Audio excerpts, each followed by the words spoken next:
What's going on, Summoners? My name is Nathan and I'm happy to be your host for our Korean builds video for patch 12.2. Like always, this series updates you guys on the latest builds that's especially relevant in the new season. With the meta changing so much, you need to watch this one through because it'll cover builds for all roles. Make sure you subscribe to the channel so you don't miss any content like this, and let's hop right into the video. As always, we'll begin with the top lane. Our first pick is Quinn. Now, Quinn isn't exactly a stranger to the top lane, and running Ignite on her has always been the norm. However, with the massive nerfs to teleport this season, she's gained an immense amount of popularity. With the summoner spell being weakened to its current state, Quinn's presence is much bigger than before. The threat that she persistently poses against the other two laners is an effective tool to climb solo queue with. In other words, she's really annoying to play against, not just lane against. All 5 of her opponents need to watch out for her, and with her addition of First Strike this season, she's able to easily farm up some extra gold. With her range advantage, even if she's unable to score some kills during the laning phase, she always builds substantial gold leads with the Keystone. We also have to consider that with her range advantage, she'll naturally outfarm most melee laners as well. For her runes, run First Strike, Magical Footwear, Physical Delivery, Cosmic Insight, Presence of Mind, Cut Down, Attack Speed, Adaptive Force, and a Defensive rune. Her items are Eclipse, Berserker's Greed, The Collector, Stormrazor, Wit's End, and Guardian Angel. Another top laner that's making their breakthrough is somebody that we should have expected. Mordekaiser has had his moments, but has rarely had a long-term stay there. That changes this patch with the massive buffs of Rally's Crystal Scepter. A much easier purchase to acquire, the item empowers Mordekaiser to make his opponent's lives a little bit more miserable. There's no escape from the damage over time slow that he brings with this item. Especially with the help of Summoner Ghost, his opponents are going to get ran down the entire length of the lane. While giving up Flash obviously takes away a ton of playmaking potential, Summoner Ghost is oppressive when ahead. In a sense, it increases your damage output because you'll be able to stay in range of your opponents to attack them and also deal passive damage. Flash, on the other hand, works to help you finish a kill that's already close. Think of Darius and Tryndamere running you down the entire length of the lane. It's the same concept. As always, Mordekaiser is a champion that is simple to execute but effective. His ultimate is excellent for picking off enemies and forcing enemies to fight from a distance if they want to avoid it. If they're not willing to purchase Quicksilver Sash, then they're in for a world of hurt. For the runes, run Conqueror, Triumph, Legend Tenacity, Last Stand, Shield Bash, Revitalize, Double Adaptive Force, and a defensive rune. For his items, build Riftmaker, Defensive Boots, Zhonya's Hourglass, Rally's Crystal Scepter, Spirit Visage, and a Cosmic Drive. We'll put up those builds on the screen one more time for you to all take a look. With the new season still fresh, I want you guys to know that we're offering 20% off our ProGuides subscription using the code WINTER. Make sure to check it out and even contact a coach if you want some one-on-one feedback. Now, let's talk about the jungle. Nunu has been dominating out in the jungle. While various builds have been finding success, this is a new one that you should definitely give a try. The focus of this build is to add even more crowd control to Nunu's combo and give him an early burst of ability power to increase his damage. You transition into tank items, then build more AP later on into the game to pose a huge threat to the enemy backline. For his runes, run Phase Rush, Nimbus Cloak, Celerity, Water Walking, Triumph, Legend Tenacity, Adaptive Force, Armor, and Health.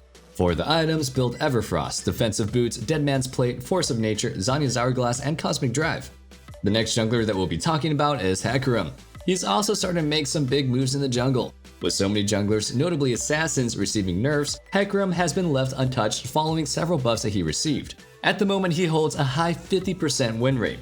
Like always, the speed and high damage makes him a tough one to deal with, especially if he manages to pull ahead with a couple of successful ganks.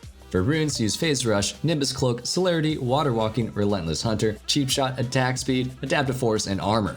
The combination of Nimbus Cloak, Celerity, Water Walking, and Relentless Hunter makes him a much more ruthless ganker in the early game, and I suggest you take all of them. For his items, build Turbo Chem Tank, Ionian Boots of Lucidity, Mana Immune, Serex Gauge, Death's Dance, and either Spirit Visage or Thornmail based on the enemy's damage split.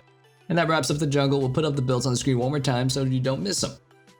Next, let's talk about the mid lane. In the mid lane, AP Malphite is starting to pick up popularity even in Korea. Considered a cheesy pick by many, he's both an effective tank and AP carry. Almost like an assassin, he can jump into the enemy backline, one-shot squishies, and continue dealing damage over the course of the fight.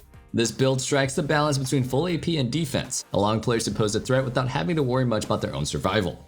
The sheer amount of CC that Malphite brings means that he'll always, at worst, be a utility bot for his team. Yay for being useful. You want to run Summoner Teleport because against a lot of mid laners, you can get bullied out early. Once you get a few points into your queue, you can throw it at them to trade some damage back and also make use of your passive shields to win trades. However, the early teleport will help you secure farm and also will allow you to make some big plays later on into the game. For runes, run Arcane Comet, Mana Flow Ban, Transcendence, Scorch, Second Wind, Overgrowth, Double Adaptive Force, and a defensive rune.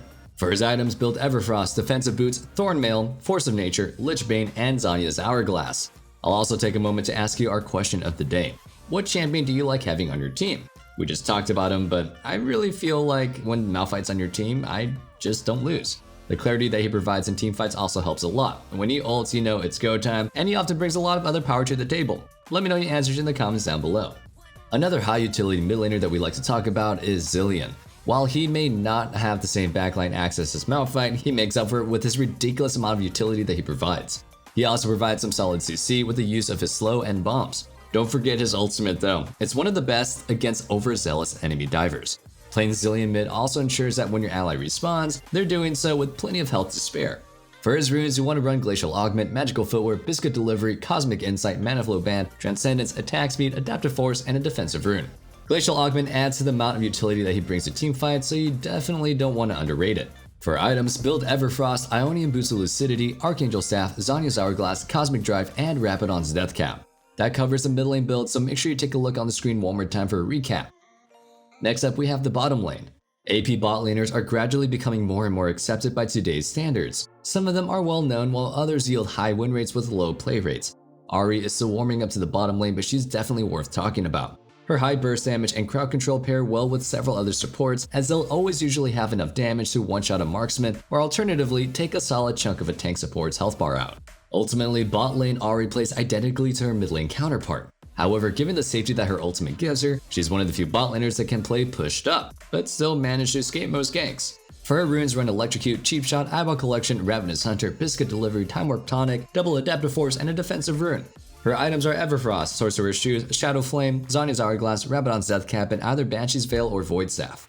With the changes to Tahm Kench this patch, you can absolutely expect to see him being played more as a support. With his solo lane sustain lowered, but with his utility heavily buffed, this might be the first chance to pop off as a support since his rework. That being said, we'll give you a rundown of his build, which you should definitely note if you plan on giving him a try. For runes, run Guardian, Demolish, Bone Plating, Revitalize, Biscuit Delivery, Approach Velocity, Attack Speed, and 2 defensive runes. For items, build Relic Shield, Defensive Boots, Locket of Iron, Solari, Knight's Vow, Anathema's Chains, and either Spare Visage against AP comps or Deadman's Plate against AD. Finally, we got a bottom lane duo to cover. Following some buffs, Yasuo is back. Not that he was ever gone, of course. However, the buffs do encourage players to give him another try in the bot lane. Paired with Morgana, they're a duo that takes advantage of the strong all-ins and CC to apply insane kill pressure to their opponents. On top of Morgana's seemingly endless crowd control, Black Shield allows Yasuo to play unrestricted. Crowd control in this lane needs to be held, or other magic damage needs to be dealt to break the shield first. This puts a huge burden on their opponents, and more often than not, all-ins play out well into their favor. For Yasuo's runes, use Lethal Tempo, Triumph, Legend Alacrity, Last Stand, Bone Plating, Revitalize, Attack Speed, Adaptive Force, and a Defensive Rune. His items are Berserker's Grief, Immortal Shield Bow, Infinity Edge, Death Stance, Guardian Angel, and Bloodthirster. Morgana runs Glacial Augment, Perfect Timing, Biscuit Delivery, Cosmic Insight, Mana Flow Band, Transcendence, Double Adaptive Force, and a Defensive Rune. Her items are Spell Thief's Edge, Zanya's Hourglass, Ionian Boots of Lucidity, Everfrost, Chemtech, Putrefier, and a Wardstone.